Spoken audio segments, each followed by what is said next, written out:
Ups and down তো থাকবে, but আমার কাছে মনে হয় এটা পার্ট অফ গেম। ক্যাপ্টেনও বলে দিছে যে আমরা এখানে শিক্ষার থেকে ম্যাচ জেতার হ্যাবিটটা করতে এসেছি। না, এটা তো বৃষ্টি তো আমাদের হাতে নাই।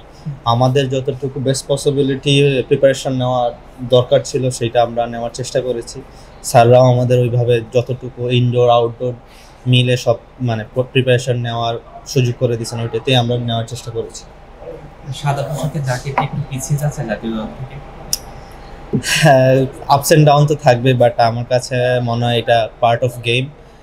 পারফর্ম করলে আবার সব ঠিক হয়ে যাবে, এইটাই আমার আমার মানে জাকিরের মতন একজন ব্যাটার যখন যেভাবে বিপক্ষে সাইড বেঞ্চে থাকে, সেটা আসলে তার জন্য কতটা কষ্টকর ছিল?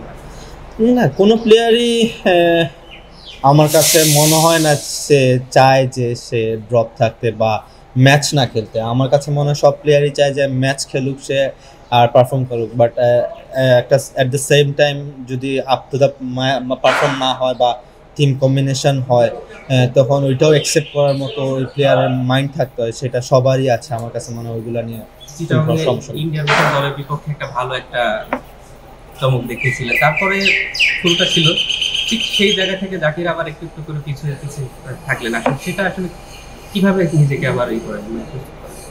না, ওইটাই তো বললাম যে প্লেয়ার্সদের আপস অ্যান্ড ডাউন থাকবে, অফ ফর্ম অন ফর্ম যাবে, but at the same time as a player হিসাবে আমিও চেষ্টা করছি কীভাবে আরও ভালো পারফর্ম করা যায়। আমি পিছনেরটা না চিন্তা করে সামনের ম্যাচটা কিভাবে ভালো খেলা যায় ওইটা নিয়েই চিন্তা করার চেষ্টা করছি। জাকির ভাই, আমরা পজিটিভিটির কথা বলি একটু। সেটা হচ্ছে যে এই দলটা হচ্ছে ন্যাশনাল টিমের সবচেয়ে কাছের দল। এখানে পারফর্ম করলেই ন্যাশনাল টিমের সবার নজরে ফেলা যায়। জাকির হাসান কি ব্যক্তিগতভাবে নিজের কি সিরিজ হিসাবে দেখছে কিনা ন্যাশনাল কামাকে এই সিরিজটাকে? না, এইটা দেখেন আমার জন্য কোনো আলাদা নাই। এইখানে আপনি অলরেডি মেনশন করছেন যে ন্যাশনাল টিমের পরের দলই এই টিম। তো এই টিমে যেই পারফর্ম করবে সেই ডোর নক করবে। তো আমার কাছে মনে হয় প্রত্যেকটা প্লেয়ারের কাছে ওই ইম্পর্টেন্সটা আছে, যেটা আমার কাছেও আছে।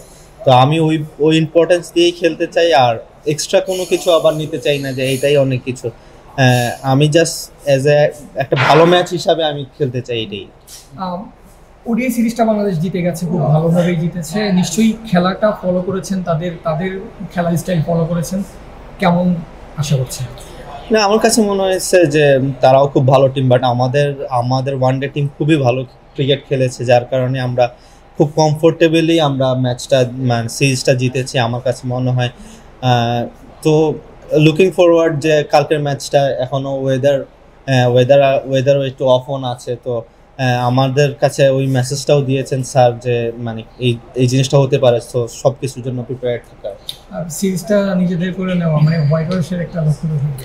অবশ্যই সবাই তো ম্যাচ জেতার জন্য যায়, আর অ্যাজ এ পার্সোনালি আমি হোক আর আমার টিমের ক্যাপ্টেনও বলে দিছে যে আমরা এখানে শিক্ষার থেকে ম্যাচ জেতার হ্যাবিটটা করতে এসেছি। তো আমরা এখান থেকে ম্যাচ জেতার হ্যাবিটটাও করতে চাই, অ্যাট দ্য সেম টাইম সবার পারফরমেন্সটাও করতে চাই। হ্যাঁ, বৃষ্টি হচ্ছে, উইকেটের অবস্থা একটু খারাপ থাকবে, ওপেনারদের জন্য একটু কঠিন অবস্থা থাকবে। না, এইটা তো পার্ট অফ গেম যে সবার এক একজনের রোল আলাদা থাকে। তো উইকেট ওয়েদার আসলে কারো কন্ট্রোল না, আমাদের কন্ট্রোল আছে কিভাবে আমরা অ্যাপ্রোচ করি, কিভাবে যে হ্যান্ডেল করার চেষ্টা করি, বা আমরা ওইটা কীভাবে ওইটা থেকে কীভাবে বের করবো ওইটা নিয়ে চিন্তা করাটা উচিত আমার কাছে মনে হয়, রাদার দেন বৃষ্টি বা উইকেট নিয়ে। অপেনার হিসেবে সঙ্গী কাকে চান? এখনো এটা জানি না, যেই হবে ওয়েলকাম, কোনো সমস্যা নেই।